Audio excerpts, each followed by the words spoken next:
I have a simple advice to our kababayang Pilipino. Bakit ba pag gusto mong mag-abroad, lalo na pag wala kang tinapos, sa mga walang tinapos ang nasa isip, gusto maging domestic helper. Mali yan. Marami ka namang bagay na gawin maliban sa pagiging domestic helper. Pwede ka magtrabaho sa lady salon, manicure, pedicure. Pwede ka magtrabaho sa bakery, magtrabaho din maggawa ng mga tinapay. Pwede ka mag-cashier sa supermarket. Lahat yan hindi kailangan ng mga certificate ng schools.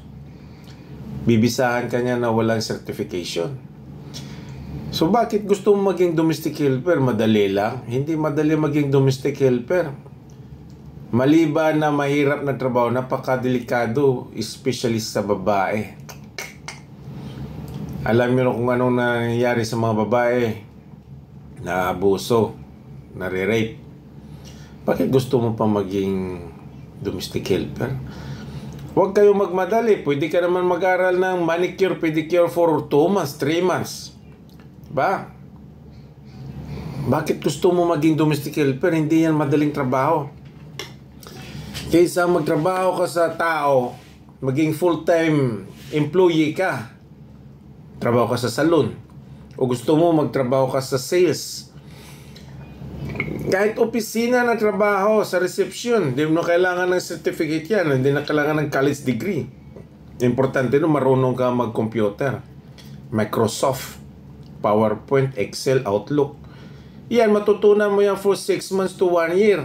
Huwag ka lang magmadali, utak ang gagamitin mo. Mag-isip ka, pwede ka magtrabaho sa bakery, sa salon, sa store. Or gusto mo mag-driver ikaw, mag-training ikaw sa driving.